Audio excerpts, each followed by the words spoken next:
Jadilah seorang pemandu yang bijak. Jadikan selamat kocek, selamat nyawa dan selamat harta ke mana saja anda pergi. Inspirasi, Inforia, Islami, semuanya diikin dengan nama Allah yang Maha Pemurah lagi Maha Mengasihani. Bukankah kami telah melapangkan bagimu dadamu, wahai Muhammad, serta mengisinya dengan iman dan hidayah petunjuk? Dan kami telah meringankan daripadamu bebanmu, menyiarkan Islam yang memberati tanggunganmu dengan memberikan berbagai kemudahan dalam melaksanakannya. Dan kami telah meninggikan bagimu sebutan namamu dengan mengurniakan pangkat Nabi dan berbagai kemuliaan. Oleh itu maka tetapkanlah kepercayaanmu bahawa sesungguhnya tiap-tiap kesukaran disertai kemudahan. Sekali lagi ditegaskan bahawa sesungguhnya tiap-tiap kesukaran disertai kemudahan. Kemudian apabila engkau telah selesai daripada sesuatu amal saleh, maka bersungguh-sungguhlah engkau berusaha mengejarkan amal saleh yang lain. Dan kepada Tuhanmu sahaja hendaklah engkau memohon apa yang engkau gemar dan ingini. Surah Al-Insyirah.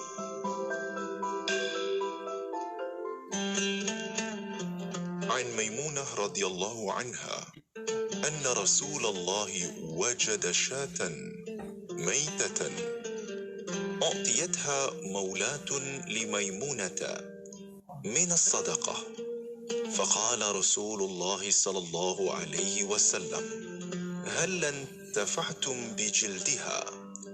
قالوا: إنها ميتة. فقال: innama haruma akluha. Maksudnya bahawa Rasulullah sallallahu alaihi wasallam mendapati seekor bangkai kambing yang dihadiahkan kepada Maula Maimunah daripada sedekah. Maka sabda Rasulullah sallallahu alaihi wasallam, "Kenapa kamu tidak manfaatkan kulitnya?" Mereka menjawab, "Ia adalah bangkai." Sabda Nabi sallallahu alaihi wasallam, "Sesungguhnya diharamkan makanannya sahaja." Hadis riwayat Abu Daud dan An-Nasai. Allahumma arhamna bil Qur'an waj'alhu lana imaman wa nuran wa hudan wa rahmah.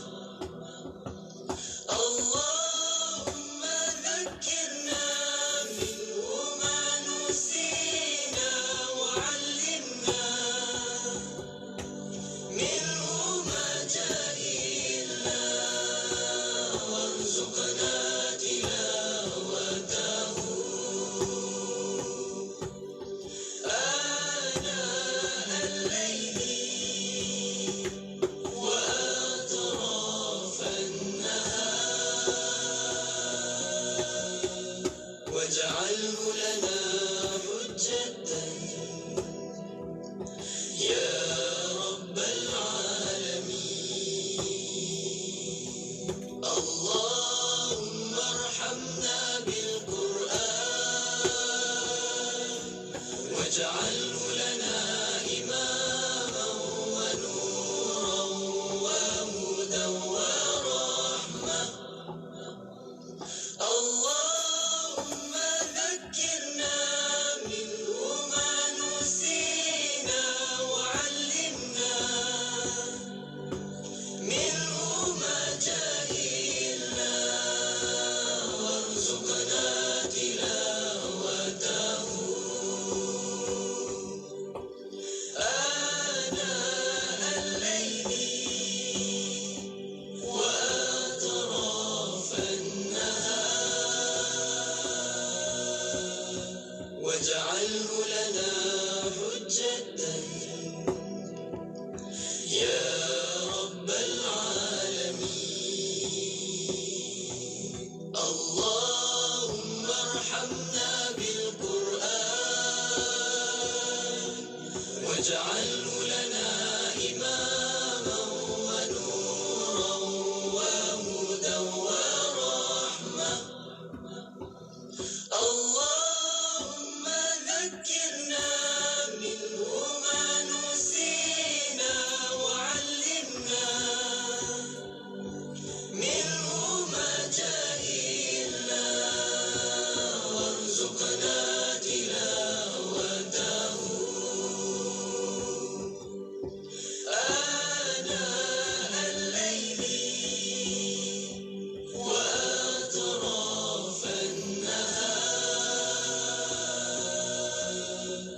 واجعله لنا حجة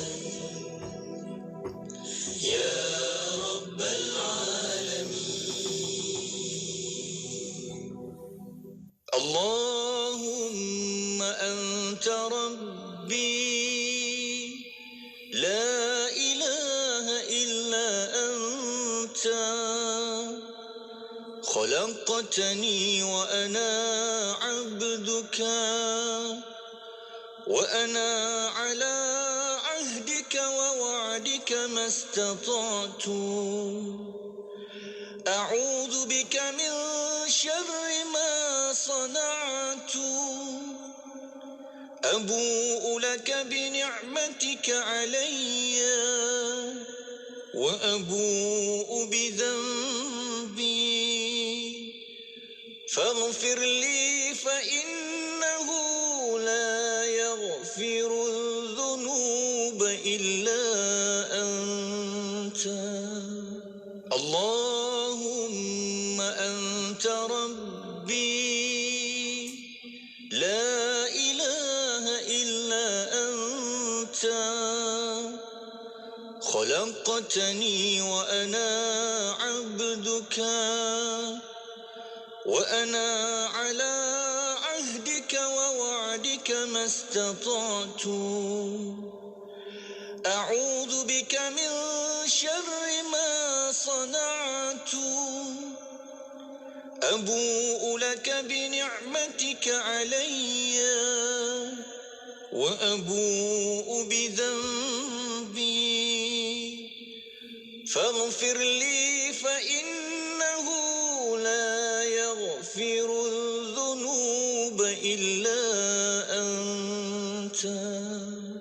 اللهم أنت ربي لا إله إلا أنت خلقتني وأنا عبدك وأنا على عهدك ووعدك ما استطعت أعوذ بك من شر ما صنعت أبوء لك بنعمتك علي وأبوء بذنبي فاغفر لي فإنه لا يغفر الذنوب إلا أنت. 1 jam setiap hari membangun motivasi diri. Dengarkan alunan ayat suci Al-Quran, zikir serta selawat yang menenangkan dan seruan azan dalam Renungan Hikmah setiap hari 7 hingga 8 malam di IKIM, Inspirasi Inforia Islami. Selami ilmu untuk kehidupan kita seharian bersama Syafiq Saleh di Aspirasi 10 hingga 1 hanya di IKIM, Inspirasi Inforia Islami.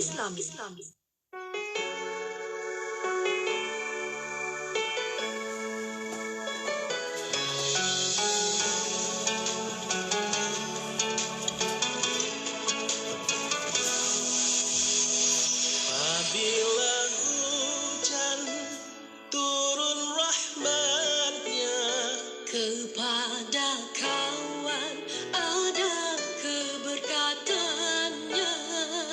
indahnya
Indahnya bila kita bersaudara di desa yang indah nan tercinta. Kita kan sekampung, saling sokong menyokong, hidup bergotong royong, semua berrukun. Kita kan sekampung, saling sokong menyokong, hidup bergotong royong, semua berrukun. Kita kan sekampung, saling sokong menyokong, hidup bergotong royong, semua berrukun.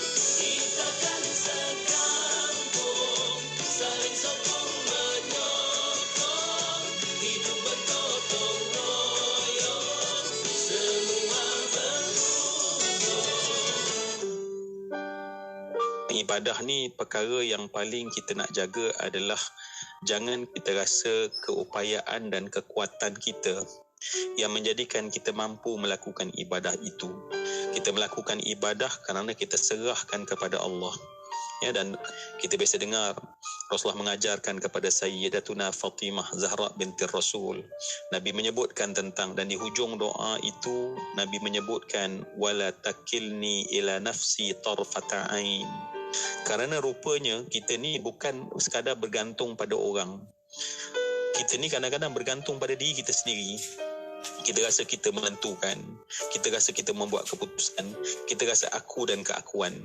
Dan sebab itulah kita nak buang, terutamanya dalam ibadah, ya, hasbunallah wa ni'mal wakil, ni'mal maula wa ni'mal nasir, yang la haula wa la quwata illa billah.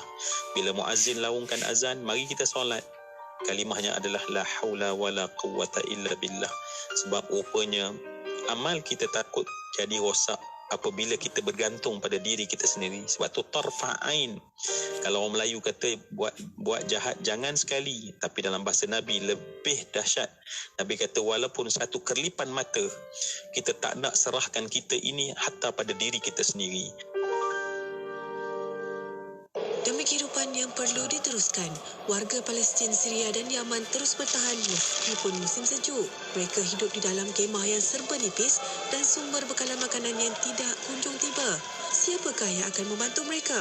Ayuh kita berikan sedikit kehangatan buat mereka di Palestin, Syria dan Yaman melalui kempen bantuan musim sejuk Anjuran Aman Palestin. Layari laman sesawang www.jomnyumbang.com untuk maklumat lanjut. Bangkit, berjuang bersama. Lina, perasan tak? Saya tengok sekarang ni kan banyak syarikat mempromosikan produk mereka di media sosial. Mestilah Aisyah. Media sosial ini kan semakin mendapat perhatian sebagai platform penting yang interaktif dan efektif. Oh, patutlah. Sebelum ni, kita hanya bersiaran di Radio IKIM je. Sekarang, Radio IKIM tawarkan untuk bersiaran di Facebook dan YouTube. Menarik sangat tu. Saya tengok pengikut di media sosial IKIM lebih 1 juta.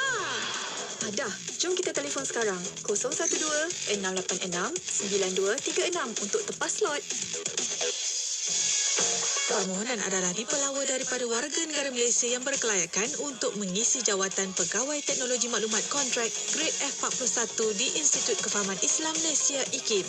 Calon-calon hendaklah warga negara Malaysia dan berumur tidak kurang daripada 20 tahun pada tarikh tutup iklan jawatan, memiliki ijazah sarjana muda dalam bidang teknologi maklumat, multimedia, komunikasi dengan kepujian daripada institusi-institusi pengajian tinggi tempatan atau kelayakan yang diiktiraf setaraf dengannya.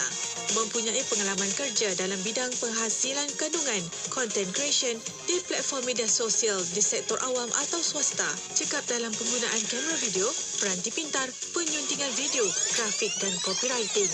Antara bidang tugas ialah menghasilkan kandungan pada pelbagai platform media sosial Radio IKIM dalam bentuk video, grafik, teks dan merangka strategi serta hantaran media sosial dengan cekap dan berkesan. Kemukakan permohonan anda kepada Unit Modal Insan sebelum atau pada 25 Januari 2023. Ketahui bila segmen-segmen kegemaran anda akan ke udara di Radio IKIM. Layari www.ikim.my dan klik di ruangan radio. Terdapat juga info-info menarik mengenai personaliti Radio IKIM. IKIM, inspirasi euforia Islam. Nak dengar rancangan santapan jiwa untuk kehidupan? Semuanya ada di IKIM. Inspirasi Inforia Islami. Allahumma salli ala Sayyidina Muhammad wa ala alihi wa sahbihi wa barik wa salim. Syukur Alhamdulillah kembali lagi bersama pertemuan Aspirasi 10.1. Saya Syafiq masih lagi temankan anda untuk perkongsian selanjutnya. Jom kita nak teruskan lagi bola bicara kita menerusi rancangan di setiap hari Jumaat. Ini kita ada rancangan Tadabbur yang akan kita dengarkan perkongsian oleh Al-Fadhil Ustaz Muhammad Syahri Abdul Rahman. Dan anda boleh sama-sama tonton sekarang di Facebook Live IKIM FM dan juga di YouTube IKIM Media, dan boleh sama-sama kita dengar dengan tekun, dan juga sama-sama kita nak susunkan lagi apa yang boleh kita belajar, kita dapatkan intipati pengisian menerusi rancangan Tadabbur ini. Dan seperti biasa, anda boleh sama-sama turut like, comment, share dekat dalam platform media sosial kita, dan kita nak terus untuk menggalu-galukan kehadiran tetamu kita Al-Fadhil Ustaz Muhammad Syahri Abdul Rahman yang dah pun ada di talian kita. Assalamualaikum Ustaz. Waalaikumsalam warahmatullahi wabarakatuh. DJ Syafiq Saleh. Terima kasih DJ. Masya Allah. Sama-sama Ustaz. Masya Allah. Terima kasih Ustaz masih lagi kekal setia. Walaupun Ustaz kalau setiap minggu ada saja lokasi-lokasinya yang tertentu kan, tetapi syukur sebab kita nak teruskan yang utama, kita dapat sampaikan ilmu tersebut. Kan Ustaz? Okey. Dan tajuk yang kita nak bawakan lagi Ustaz untuk kita nak tadabbur sama-sama ayat suci Al-Quran pada kali ini, iaitu kita akan mendengarkan perkongsian berkaitan tadabbur surah Al-Kahfi, hentian terakhir Nabi Musa dan Khadir alaihi salam bagi ayat 74 hingga ayat 76. Kalau ikut halaman Al-Quran di halaman 301 hingga 302. Jom Ustaz, kita nak mulakan sesi tadabbur kita pada pagi ini. Silakan Ustaz. Terima kasih pada Ustaz Syafiq. Terima kasih kepada semua yang mendengar setia di IKIM setiap hari Jumaat segmen Tadabbur. Terima kasih pada menonton di Facebook. Alhamdulillahirabbilalamin wassalatu wassalamu ala asyrafil mursalin wa ala alihi wa sahbihi wa barik wa sallim. Sekali lagi kepada semua, Assalamualaikum warahmatullahi wabarakatuh. Hari ini kita akan bersama dengan hentian terakhir yang dibawa oleh Musa, yang dibawa oleh Khadir alaihi salam bersama dengannya Nabi Musa alaihi salam. Saudara-saudari, tuan-puan, ayah ibu sekalian, hentian yang pertama telah kita kupas pada siri sebelum ini, di mana Musa dibawa oleh Khadir ke dalam sebuah kapal ataupun sebuah perahu yang besar. Dan Khadir telah membocorkan, memecahkan di bahagian perut, di bahagian bawah. Dikritik dan dipersoal oleh Nabi Musa. Itu telah selesai kita tadabburkan. Ambil pelajaran-pelajaran dalam kehidupan kita. Hentian yang kedua, ya, di mana kali ini Khadir membawa kejutan seterusnya, iaitulah Khadir bertemu dengan seorang kanak-kanak, ghulaman, lalu dibunuh depan mata Nabi Musa alaihi salam. Sesungguhnya apa yang terjadi ini di luar dugaan Nabi Musa. Boleh dikatakan lebih ekstrim daripada yang pertama. Lalu Musa alaihi salam dengan spontannya telah memberikan respon dengan berkata, laqad ji'ta syai'an nukra. Apa yang telah kamu lakukan sebenarnya ini? Ia adalah perbuatan jenayah yang keterlaluan. Apa dosa kanak-kanak ini? Dia tidak membunuh sesiapa. Lalu bila Musa berkata begitu, dan usahakan Musa, kita pun Ustaz Syafiq akan marah. Kerana apa salah kanak-kanak ini? Tetapi Khadir mengingatkan Musa, you still in this program. Musa, kamu masih dalam program, okey? Dalam program ini, siapa guru, siapa murid, siapa tanya soalan, siapa patut jawab. Jadi, aku ingin beritahu kamu, Musa, kamu tidak bersabar. Bukankah aku sudah beritahu kamu agar kamu sepanjang perjalanan dengan aku hendaklah bersabar? Jangan memberikan soalan, mempersoal, apatah lagi mengkritik.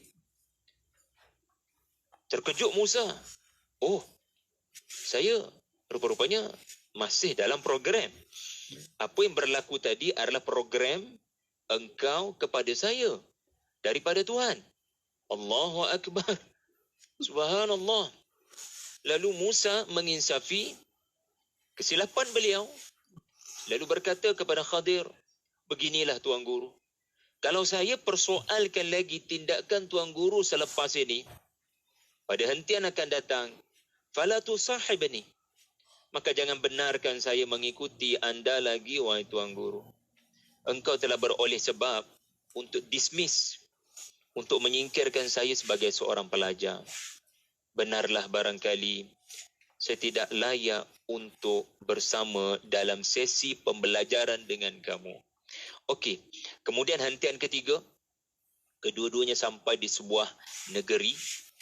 Negeri itu bila mereka berdua sampai, Musa dengan Khadir sampai, sudah sangat kelaparan atau barangkali sudah kebuluran. Lapar sangat, perut berbunyi. Lalu diketuk pintu beberapa rumah, tolong kami berdua, ada ke makan minum serba sedikit. Rumah pertama langsung tak pandang mereka. Rumah kedua nampak tetapi tak ada sebarang respon. Kesimpulannya, negeri itu tak ada seorang pun yang memberikan bantuan makan minum. Jauh sekali mengambil kedua-dua Musa dan Khadir ini sebagai tetamu untuk ditanya khabar, mari mana nak cari siapa dia. Tak ada soalan tu. Jadi ini adalah cerita penduduk yang amat bakhil. Langsung tidak dipedulikan orang-orang yang memerlukan, iaitulah Musa dan Khadir yang amat memerlukan makanan dan minuman. Tiba-tiba berlaku sesuatu di sebuah rumah. Di mana rumah itu dinding rumah itu nak roboh ke tanah, Ustaz Syafiq. Dindingnya nak roboh ke tanah. Tiba-tiba Khadir membanting tulang, mengeluarkan keringat untuk menegakkan balik dinding itu. Tak tahulah ada paku ke tidak zaman tu, ada tukul ke tidak, ada simen ke tidak. Yang penting Khadir telah fa'aqamahu, dia telah kembalikan dinding itu pada tempatnya. Lalu tidaklah kelihatan apa di dalam rumah tersebut. Lalu Musa alaihi salam memuji tindakan Khadir. Tidak mempersoal, tidak mengkritik, memuji. Cumanya menambah sedikit pada pujian itu, Tuan Guru. Dalam keadaan kita sekarang yang tak ada makanan, alangkah baik Tok Guru tunggu sekejap. Jangan beredar lagi daripada rumah ini. Supaya kita nanti boleh beroleh upah daripada membantu memperbetulkan dinding ini. Tetapi Khadir kata, itu bukan tujuan saya, mengambil upah daripada tuan rumah ini. Saya tidak melakukan membetulkan dinding tadi untuk memperolehi upah. Wahai Musa, cukup setakat ini perjalanan kamu dengan saya. Allahu Akbar. Selesai perjalanan tersebut. Saya akan huraikan kepada kamu apa sebenarnya yang berlaku, wahai Musa. Jadi tuan-tuan, sebenarnya 3 hentian itu ada rencana, ada rancangan, ada long term plan, ada hikmah. Tapi nanti kita hurai. Saya nak fokus kepada 5 pelajaran sekurang-kurangnya pada hari ini. Okey, catat belaka semua, insya-Allah. Mudah-mudahan bukan sekadar diingati tetapi disebarkan kepada orang lain. Kerana kisah-kisah Quran adalah kisah yang membentuk kehidupan seorang mukmin.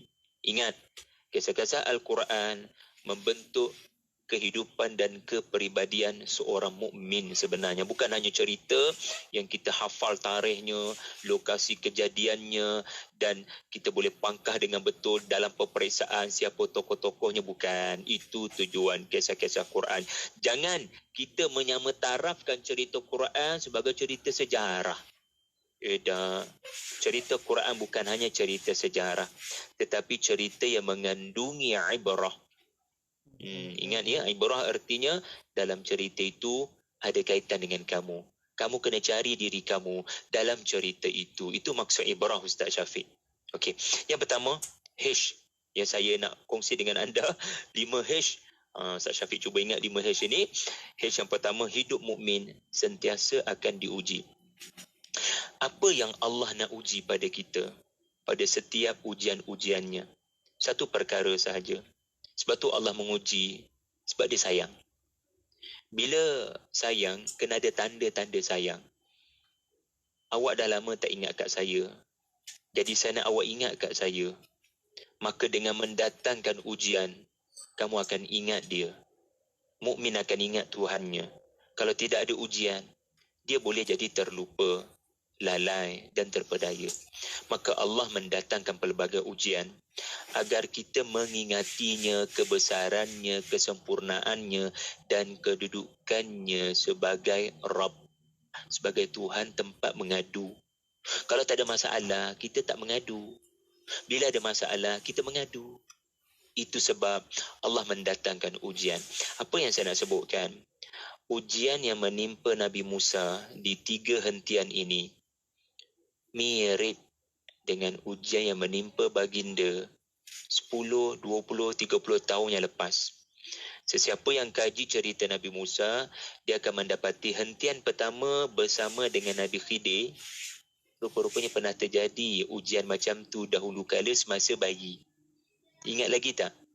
Cerita Nabi Musa dengan Nabi Khidir di atas air. Musa kata, awak buat apa ni? Awak nak tenggelamkan penduduk atas perahu ini ke? Awak tak fikir ke apa akan jadi Titanic nanti kapal ini? Musa alaihissalam persoal. Sedangkan di mana imanmu, wahai Musa? Bukankah semuanya berlaku dengan kun fayakun? Saya barangkali boleh bocorkan. Tetapi kalau Allah tidak izinkan kapal ini untuk tenggelam, ia tidak akan tenggelam. Hebat macam mana pun kapal itu, kalau Allah izinkan untuk tenggelam, maka dia akan tenggelam. Bukankah dahulu kamu, wahai Musa, semasa bayi, ibu kamu meletakkan kamu juga di atas air. Dengan meletakkan kamu di atas air sungai Nil yang ganas, kamu boleh tenggelam, kamu boleh musnah. Kalau kamu berhujah dengan logik, mari kita berhujah dengan logik. 40 tahun lepas, 50 tahun lepas, kamu sembang dengan mak kamu? Adakah kamu akan marah mak kamu? Mujur kamu bernama bayi. Kalau bukan bayi, mama buat apa ni? Mama dah tak sayang saya. Mama dah tak sayang atas sungai Nil. Mama nak saya mati. Nak, mama terima wahyu. Wahyu Tuhan mengatasi logikmu. Wahyu Tuhan membawa kehidupan. Mengikuti wahyu Tuhan tidak membawa kematian. Mama just follow wahyu Tuhan. Dan itu sebab engkau hidup dalam istana Firaun. Mengecap kesenangan. Kalau tidak kerana bermula daripada air sungai yang logiknya membawa maut, engkau akan mati disembelih oleh tentera Firaun. Subhanallah. Hentian kedua yang kita baru lalu tadi, membabitkan pembunuhan. Kamu marah bila kanak-kanak ini terbunuh akibat daripada asbab tindakan saya. Tetapi yang sudah mengatur perkara ini adalah Allah Subhanahu wa taala yang memerintahkan saya untuk menjadi asbab. Awak marah pada saya. Awak tidak tahu apa yang akan terjadi pada kanak-kanak ini di masa hadapan. Awak melihatnya dalam masa sekarang. Kanak-kanak yang tak ada dosa. Awak marah apabila berlaku kejadian bunuh. Awak lupa ke 30 tahun lepas, 40 tahun lepas, awak sendiri pernah terbabit dalam kes bunuh. Dan ia peristiwa yang telah menyebabkan kamu, wahai Musa, meninggalkan Mesir dan pergi ke Madian, beroleh kebaikan di sana. Meninggalkan kehidupan senang lenang, tetapi umatnya syirik, pergi kepada kehidupan sederhana mengembala kambing, tetapi umatnya menyembah Allah. Kerana terbunuh itu, seseorang yang terbunuh, walaupun kamu tak sengaja, Allah memberikan kamu banyak kebaikan di Madian. Kamu lupa? Dan hentian ketiga, membabitkan penduduk yang bakhil, tak nak bagi makanan, tetapi saya tetap beri kebaikan kepada sebuah rumah di sini. Awak juga kelihatan protes. Tak suka bila saya tak ambil upah. Apakah awak lupa dahulu di Madian? Awak pernah membantu dua wanita Madian itu dan awak tidak mengambil upah, dan dengan asbab itu Allah berikan kamu rezeki, dapat hidup 10 tahun dengan kediaman, dengan keluarga yang baru, dengan kerjaya yang baru. Maksudnya apa? Musa mujulah dia lalui ujian semasa kecil dahulu agar dia dapat melalui ujian yang lebih besar daripada itu bersama dengan Khadir. Kita pun macam tu. Allah akan mendatangkan pelbagai ujian kepada kita tanda sayang. Jangan biarkan satu perkara ini hilang bila ujian itu datang. Namanya iman kepada Allah. Kadang apa yang Allah uji, kita ni macam Nabi Musa. Allah akan uji sebenarnya benda yang sama, tetapi watak berbeza, tempat berbeza, masa berbeza. Benda sama je Allah Ta'ala nak uji. Iman kamu. Itu yang pertama. Yang kedua, iaitulah hentian Khadir adalah hentian kehidupan kita. Perasan tak? Ketiga-tiga hentian ini kalau anda tengok tafsiran, belik elok-elok, kita akan mendapati tiga hentian ini adalah tiga hentian yang kita akan lalui salah satu daripadanya. Ustaz Syafiq, saya, semua kita akan diuji dengan salah satu. Bahkan mungkin ketiga-tiga ujian ini boleh berlaku serentak. Allah. Yang pertama sekali, hentian yang pertama apa dia? Anda sebagai pemilik perahu menjemput dua orang Nabi naik ke perahu anda dengan percuma, tiba-tiba perbuatan baik anda dibalas buruk. Awak bocorkan perahu saya, sampai hati awak. Ini cara awak berterima kasih. Ya Rabbi, saya buat baik pada kamu selama ni. Tapi sampai hati, boleh berlaku dalam hidup kita orang khianat. Boleh berlaku dalam hidup kita orang tikam kita di belakang. Itulah hentian yang pertama dalam hidup kita. Hentian yang kedua apa dia? Ya, kanak-kanak ni tak buat apa-apa pun pada kamu. Tetapi kenapa dia menerima keburukan? Saya tak buat apa pun pada kamu. Tetapi kenapa awak memberi keburukan? Anak itu tidak berdosa. Tetapi mati meninggal dunia dilanggar lari oleh seseorang yang tidak dikenali. Kita tak buat apa-apa, still orang buat buruk. Tapi lebih sakitlah kalau kita buat baik pada orang tu balas dengan buruk. So Allah mulakan dengan hentian yang paling menyakitkan. And then yang kedua, and then yang ketiga. Yang ketiga apa dia? Tuan-tuan, puan-puan sekalian. Ya, anda buat baik. Anda buat baik, anda betulkan dinding. Anda bantai orang lain, tetapi orang lain tak bagi pun upah pada anda. Tak puji pun anda. Tak ucap terima kasih pun kepada anda. Anda tak dapat apa-apa ganjaran dunia pun daripada apa yang anda lakukan. Semua ni adalah bukan hanya hentian Nabi Musa, tetapi hentian-hentian kehidupan kita. Kita akan diuji dengan salah satu hentian ini. Yang penting, anda kena ingat, ya, apapun, di mana pun anda berada, Allah menguji anda untuk terus melakukan kebaikan ataupun bertindak secara emosional. Allah akan uji kita bertindak dengan kebaikan, fikir panjang pada setiap perkataan bila berlaku musibah, atau kita menari mengikut rentak musuh. Ya, berlaku buruk, kita pun keluar perkataan buruk. Ya, orang khianat, kita pun balas balik dengan pengkhianatan. Jangan begitu seorang mukmin. Yang ketiga adalah yang ketiga, hala tuju pendidikan. Perasan tak? Khadir alaihi salam sangat memerhatikan satu perkara pada Nabi Musa. Macam mana dia respon bila berlaku sesuatu. Macam mana, apa yang keluar daripada mulut Nabi Musa. Dan apa yang keluar daripada mulut Musa diulas oleh Nabi Khadir. Kamu cakap apa tadi? Bukankah saya dah ingatkan kamu agar bersabar? Jangan persoal. Apa kita belajar tuan-tuan dalam pendidikan? Ya, kita tidak boleh melihat pendidikan ini hanya pada waktu-waktu tertentu, namanya sesi persekolahan. Ya, bila balik ke rumah, dah jangan anggap anak itu perlu dididik lagi. Dia sudah melalui proses pendidikan di sekolah. Tidak, jangan begitu. Ya, ataupun pendidikan kena bermula lepas maghrib. Dan bila menonton TV dengan anak-anak, dah tak payahlah nak bawa pendidikan. Tuan-tuan, puan-puan, pendidikan antara yang kita pelajari adalah perhatikan apa yang keluar daripada mulut Musa-Musa dalam rumah tangga kita. Musa-Musa dalam kelas kita. Apa yang keluar daripada mulut diorang adalah perkara yang menggambarkan fikiran mereka dan kepercayaan mereka. Di situlah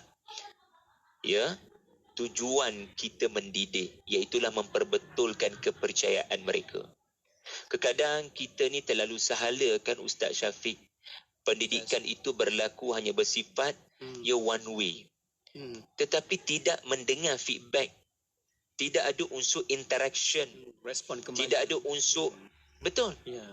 Tidak ada unsur aktiviti yang menyebabkan, okey, kamu rasa apa? Kamu pula, kamu rasa apa? Sebab apa yang mereka kongsikan, anak-anak kita kongsikan, feedback yang mereka berikan. Macam mana solat tadi? Ada rasa apa-apa tak? Kita wujudkan soalan sebab jawapan daripada mereka akan menggambarkan apa yang tertanam dalam fikiran diorang. Dan di situlah anda beroleh subjek untuk berdakwah. Oh, rupanya aku tak boleh tekankan sangat tentang kena solat. Oh, rupanya hasil sembang-sembang tadi aku kena tekankan juga dengan siapa dia berkawan kat sekolah. Oh, rupanya kat situ masalah. Kan? Jadi penting unsur bersembang. So, bila Musa tak segan, tak silu untuk beri komen, cikgu buat apa ni? So, cikgu terus anggap, oh, bila kamu terlalu cepat respon begini, itulah yang patut saya didik kamu. Kamu terlalu gopoh-gapah bagi komen. Saya rasa netizen kita memerlukan pendidikan ini. Jangan terlalu cepat komen without understanding apa isu sebenar. Kita semua sangat perlukan didikan Nabi Khadir. Sabar sikit, jangan komen cepat sangat. You didn't know the bigger picture behind all of this. Okey, yang keempat sikit lagi. Rakan-rakan semua, hormat gurumu. Ya, hormat bukan bermaksud mengiyakan yang batil. Hormat artinya hikmah menegur bila mereka melakukan apa yang anda percayai sebagai kesalahan. Kadang-kadang kita belajar dengan tok guru kita, kita rasa macam tak betul apa dia buat tu. Macam Nabi Musa, baginda percaya, bukan percaya ikut fikiran ni. Percaya baginda menurut kitabullah Taurat. Mana boleh bunuh? Ini tak boleh. Mana boleh ceroboh harta orang, pecahkan perahu orang? So, tindakan baginda Nabi Musa memang berasaskan bukan hanya akal dan common sense, tetapi juga syarak. Tetapi beliau tetap reserve. Mungkin guru ada sebab melakukan ini. Oleh itu, saya akan tegur, saya akan kritik, tetapi dengan kritikan yang berhikmah. Tok Guru, saya rasa apa yang Tok Guru buat tadi tak betul. Boleh saya dapatkan pandangan balas daripada Tok Guru? That's why Khadir balas. Sebenarnya, kamu yang tidak bersabar. Bukankah saya kata saya akan bagi penjelasan? Saya bukan tak janji pada kamu. So sekarang akukah yang bermasalah atau kamu? Jadi bila Khadir kata Musa, kamu tak sabar, kamu tidak menepati janji kamu. Sebab itu Musa menjawab, Tok Guru maafkan saya sangka itu tadi bukan dalam program. Ternyata kejadian bunuh budak tadi dalam program. Jadi maafkan saya. Ini tanda murid yang hormat, walaupun guru dia percaya melakukan kesalahan dan dia telah menyuarakan teguran segelintir orang. Dia tak tegur pun guru yang salah. Ini pun tak betul. Segelintir orang Dia tegur guru yang salah tapi kasar, tapi viral. Mengaibkan. So kita duduk kat tengah-tengah. Bila perkara itu anda percaya salah, anda kena tegur macam Nabi Musa. Tindakan Nabi Musa menegur adalah tindakan berani kerana benar. Tetapi dari satu sudut yang lain juga kita kena belajar, kita kena reserve. Mungkin guru ada penjelasan. Mari kita dengar dulu. Dan Khadir bagi penjelasan. Dan Musa menerimanya sebagai kesalahan dia. Bukan kesalahan Khadir. Aku terlupa, ya Allah, Khadir ini Allah beri padanya wahyu. Tindakannya bukan ikut fikiran. Akhir sekali tuan-tuan, hidup ini adalah sebuah pembelajaran. Jangan biarkan diri anda hanya belajar dekat universiti. Keluar daripada universiti, pergi makan kat kafe, dah tak rasa kat situ ada pelajaran. Ataupun pelajaran hanya dengar kuliah maghrib, dengar segmen Ibrah, dengar segmen Tadabbur di IKIM. Kemudian dengar khutbah Jumaat, kejap lagi. Itulah sesi pembelajaran. Tapi bila berjumpa kawan-kawan di luar masjid, bila naik Grab nak balik ke rumah, bila masuk traffic jam nak datang ke Johor macam saya sekarang ni pun, kita anggap traffic jam tu tak ada pembelajaran. No. 24 jam adalah pembelajaran. Hidup kita ni kena sentiasa belajar. Sebab itu Nabi Musa dia kata, Tok Guru, kalau kamu dapati gagal lagi bersabar dalam hentian yang akan datang, Tok Guru boleh disqualified saya. So perkataan keramat kat sini adalah fala tusahibni. Musa beri kuasa menyingkir pelajar seperti dia kepada Khadir sendiri. So Musa tidak belagak. Guru, saya nak terus belajar daripada kamu. Kamu tidak berhak menyingkirkan saya. Awak tak kenal siapa saya. Saya Musa, okey? No. Itu belagak orang panggil. Tetapi Musa penuh merendah diri dan berkata, Tok Guru, saya kekadang tak boleh kawal kemahuan saya. Tok Guru tahu apa kemahuan saya, wahai Khadir? Saya nak terus belajar daripada Tok Guru. Saya nak terus belajar daripada Tok Guru. Walaupun ekstrim macam mana sekalipun hentian yang bakal dilalui, saya nak ikut Tok Guru. Saya nak follow, saya nak like segala apa yang Tok Guru buat. Tetapi terkadang saya menyusahkan Tok Guru. So boleh singkirkan saya kalau menyusahkan Tok Guru. Siapa kita belajar? Musa always nak belajar seandainya diberikan peluang. Begitulah hidup kita. Ya, selagi kita hidup, kita kena perbaiki apa yang sudah kita lalui. Jangan berhenti belajar. Sehinggalah Allah takdirkan ada benda luar kawalan berlaku, seperti ajal maut berlaku, maka waktu itu barulah pembelajaran kita berhenti. Minta maaf Ustaz Syafiq, ya, terlepas masa lagi, ya. Wallahu alam. Masya-Allah, itu dia jelas Ustaz, apa yang Ustaz sebutkan tadi, tadabbur pasti ada kaitan dengan kita. Kalau satu persatu kita perhalusi ayat-ayat suci Al-Quran, itulah sebenarnya pasti kita selam letakkan diri kita. Ini yang perlu kita belajar, yang perlu lagi kita baiki. Ada 5 H yang Ustaz maklumkan tadi. Saya ringkaskan sedikit Ustaz, iaitu H yang pertama, hidup ini diuji, okey, dan apa yang kita perlu ambil daripada ujian tersebut. Dan yang kedua, hentian kehidupan. Setiap kita ada fasa-fasanya Ustaz, okey. Juga kita ada hala tuju pendidikan kita. Kan? Yes. Kita perlu teruskan bagaimana perjalanan pembelajaran kita, okey. Dan yang keempat ini iaitu hormat guru. Ni penting ni, berkat ada kat situ, okey. Yang kelima iaitu hidup dalam pembelajaran. Jangan hanya sekadar kita rasa aku dah tak sekolah dah ni, tak perlu belajar dah. Okey, Ustaz, sedikit sebagai pesan-pesan akhir Ustaz, silakan. Yang terakhir, tuan-tuan, segala yang Allah turunkan ini bukan hanya sepatutnya memberikan kekuatan pada kita.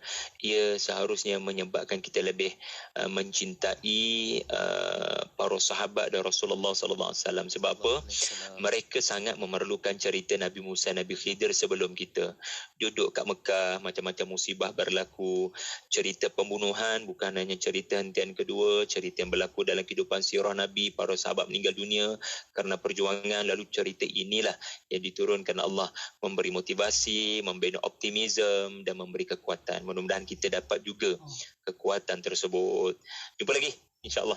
Baik, insyaAllah Ustaz. Terima kasih Ustaz atas perkongsian yang penuh dengan manfaatnya. Semoga kita dapat bertemu lagi Ustaz untuk pertemuan siaran kita yang akan datang, insyaAllah Ustaz. Semoga baik-baik aja perjalanan di sana Ustaz. Okey, semoga dipermudahkan segala urusan dan diberi perlindungan sebaik-baiknya untuk Ustaz. Allahumma amin. Amin ya Allah. Terima kasih. Jumpa lagi. Assalamualaikum Ustaz. Waalaikumsalam warahmatullahi wabarakatuh Ustaz Syafiq. Alhamdulillah. Terima kasih dan juga nak ucapkan tahniah kepada sahabat-sahabat juga yang sama-sama ikuti kita dari awal sampailah ke penghujung pertemuan ini. Masya Allah, banyak yang kita belajar, banyak lagi yang kita dapat menerusi perkongsian pada siaran Tadabbur kali ini, dan anda boleh terus share banyak-banyak, like, dan insyaAllah semoga akan terus memberikan lagi kebaikan buat kita semua. Okey, dan kekal di IKIM, Inspirasi Inforia Islami, dan kita ada banyak lagi perkongsian selepas ini insyaAllah. Kuala Terengganu 100.2.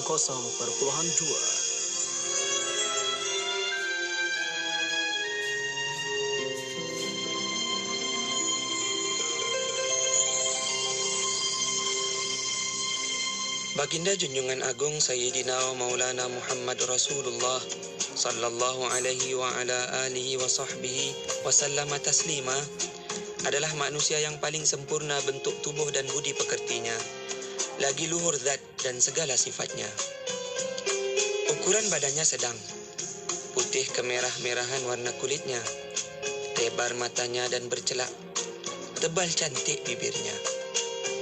Kedua alis baginda tipis dan panjang, gigi serinya renggang, mulutnya lebar dan bagus. Dahi baginda luas dan dahinya itu bagai bulan muda. Datar pipinya, hidungnya tampak sedikit tinggi dan mancung. Berdada bidang, telapak tangannya lebar, tulang persendiannya besar, daging tumitnya sedikit, janggutnya tebal, kepalanya besar, dan rambutnya sampai ke daun telinga. Di antara dua bahu baginda terdapat cap kenabian yang telah diratai oleh cahaya. Peluh baginda jernih bagaikan mutiara, dan aroma badannya lebih semerbak daripada haruman kasturi. Cara jalan baginda tenang, seolah-olah baginda turun dari tempat yang tinggi. Dengan tangannya yang mulia, baginda menyalami dengan orang yang hulur tangan kepadanya. Lalu orang itu mendapati bau semerbak darinya sepanjang hari. Apabila baginda meletakkan tangannya di atas kepala anak-anak, diketahuilah sentuhannya pada anak itu di tengah anak-anak lainnya. Bila anak yang telah disentuh kepalanya itu kembali bermain dengan kawan-kawannya, dapat diketahui mana anak yang baru diusap kepalanya oleh tangan baginda kerana harumnya. Wajah baginda yang mulia cemerlang, seperti cemerlangnya bulan di malam purnama. Orang yang menyifatinya berkata, "Aku tidak melihat sebelum dan sesudah baginda itu ada orang yang seumpamanya. Lagi tidak ada pula manusia yang pernah melihat keindahan sepertinya."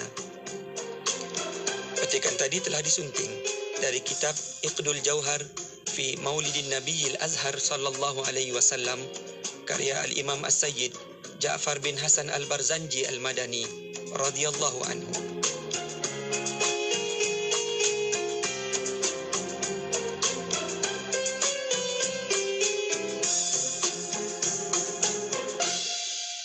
Radio IKIM membawa kepada anda lagu-lagu nasyid terbaik di Malaysia.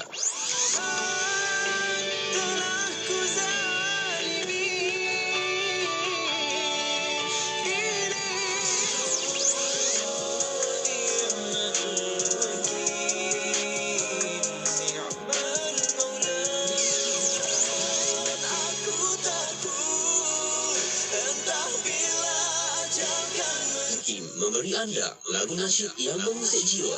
IKIM, Inspirasi Inforia Islami. Permohonan adalah dipelau daripada warga negara Malaysia yang berkelayakan untuk mengisi jawatan pembantu teknik penyiaran grade JA29 di Institut Kefahaman Islam Malaysia. Calon-calon yang pernah menghantar permohonan jawatan ini tidak perlu lagi menghantar permohonan baharu. Calon-calon hendaklah warga negara Malaysia yang berumur tidak kurang daripada 23 tahun pada tarikh tutup iklan jawatan, mempunyai sijil atau diploma dalam bidang kejuruteraan elektronik, komunikasi atau komputer atau teknologi komputer rangkaian yang diiktiraf oleh IKIM daripada politeknik tempatan atau kelayakan yang diiktiraf setaraf dengannya. Calon perlu bersedia untuk bekerja mengikut shift. Calon juga perlu bersedia untuk bekerja di luar kawasan. Antara bidang tugas dan tanggungjawab utama, memastikan Radio IKIM bersiaran dengan kualiti yang tinggi secara berterusan, melaksanakan kerja-kerja perbaikan dan pemulihan dengan segera, terutamanya apabila melibatkan situasi downtime, melaksanakan kerja-kerja troubleshooting terhadap sistem otomasi radio, rangkaian, peralatan radio dan infrastruktur yang berkaitan, serta memberikan sokongan teknikal kepada unit-unit lain di bahagian radio serta unit-unit yang berkaitan. Kemukakan permohonan anda kepada unit modal insan Institut Kefahaman Islam Malaysia sebelum atau pada 25 Januari 2023. Ayo bersama-sama dalam infak pembinaan Masjid Kampung Sungai Pusu Gombak. Percayalah, sesungguhnya tidak akan berkurang harta dengan melakukan sedekah. Anda terus boleh berinfak melalui laman sesawang masjidsungaipusu.com atau ke akaun Bank Islam 1416-2011-000520. Jom infak. Radio IKIM, platform pemasaran halal nombor 1 di Malaysia, menjemput para peiklan mengembangkan perniagaan anda melalui pemasaran dan peiklanan IKIM platform halal 2023 pada 30 dan 31 Januari 2023. IKIM platform halal 2023 menawarkan ruang iklan dengan harga serendah RM40 untuk anda, tertakluk terma dan syarat. Pakej adalah terhad. Sertai seminar pemasaran dan periklanan IKIM platform halal 2023 supaya produk anda lebih bersedia dalam menuju hub halal dunia. Untuk keterangan lanjut, hubungi 017-858-7765, 019-254-8434 atau 019-657-6127. Jumpa anda di IKIM platform halal 2023.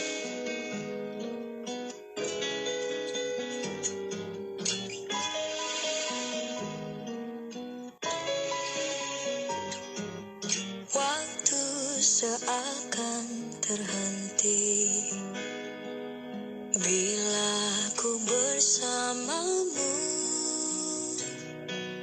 dalam terleka aku tersadar cahayamu setia menunggu. Oh ya Tuhanku, ampuni alpaku, pegang erat imanku saat kau tunjukkan kebesaranmu, padamu ku menunduk.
Facebook IKIM FM untuk menonton sesi live segmen Hiburan mendidik jiwa.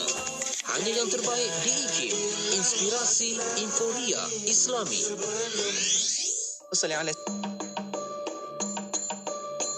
Masjid Sultan Salahuddin Abdul Aziz Shah Alam yang juga dikenali sebagai Masjid Negeri Selangor merupakan salah satu lambang yang menyemarakkan keagungan agama Islam dan kedaulatan penganut Islam di Malaysia. Perasmiannya pada 11 Mac 1988 bersamaan dengan 23 Rejab 1408 Hijrah yang telah disempurnakan oleh Duli Yang Maha Mulia Sultan Selangor Darul Ihsan telah menempa sejarah bukan sahaja kepada Duli Yang Maha Mulia Sultan tetapi juga kepada rakyat Selangor seluruhnya.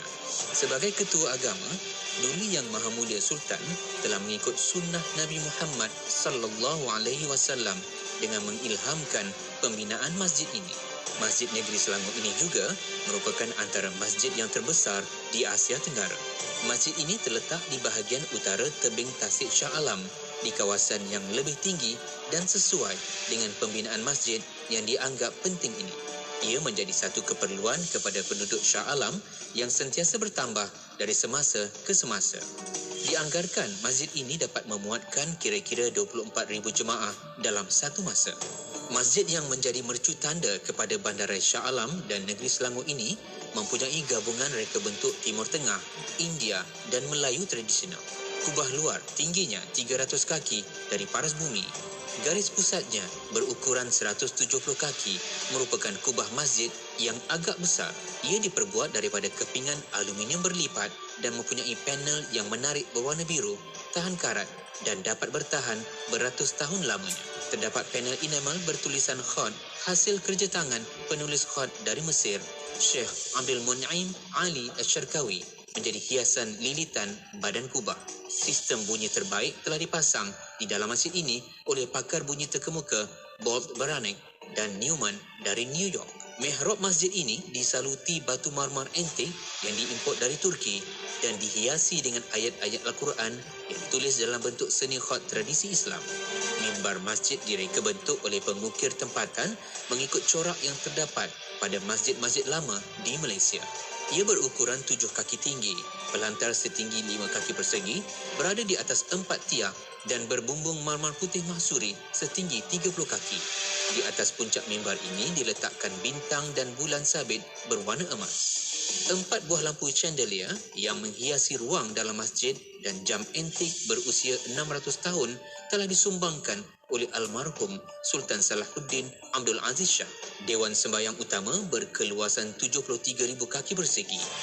Di atasnya ialah kubah besar yang disokong oleh 8 tiang berbentuk 4 persegi dengan garis pusat 170 kaki dan tinggi 180 kaki. Setiap tiang tersebut mempunyai tangga dan dilengkapi dengan lift. Dewan solat utama ini dihampar dengan permaidani yang diperbuat daripada benang bulu bercorak geometri berlatarkan warna biru senada warna masjid. Tiang dan dindingnya disaluti oleh marmar putih masuri dari Langkawi. Masjid negeri ini telah menjadi tarikan pelancong kerana keistimewaan yang telah dihasilkan daripada garapan keagungan seni bina Islam terdahulu dan digabung dengan kecanggihan teknologi masa kini. Ia mula digunakan sepenuhnya pada 3 Disember 1987. Inspirasi Inforia Islami. Semuanya di IKIM. Sekarang disampaikan waktu salat fardu zuhur bagi bandar-bandar utama di seluruh Malaysia untuk hari ini 27 Jamadil Akhir 1444 Hijriah 20 Januari 2023. Kota Kinabalu 12.24 minit tengah hari, Tawau 12.22 minit tengah hari, Ladatu 12.18 minit tengah hari, Kuching 12.53 minit tengah hari, Miri 12.38 minit tengah hari, Kanga Alustar Pulau Pinang 1.32 minit tengah hari, Ipoh 1.30 minit tengah hari, Kuala Lumpur Putrajaya Shah Alam 1.27 minit tengah hari, Seremban 1.26 minit tengah hari, Bandar Melaka 1.24 minit tengah hari, Johor Bahru 1.18 minit tengah hari, Kuantan 1.21 minit tengah hari.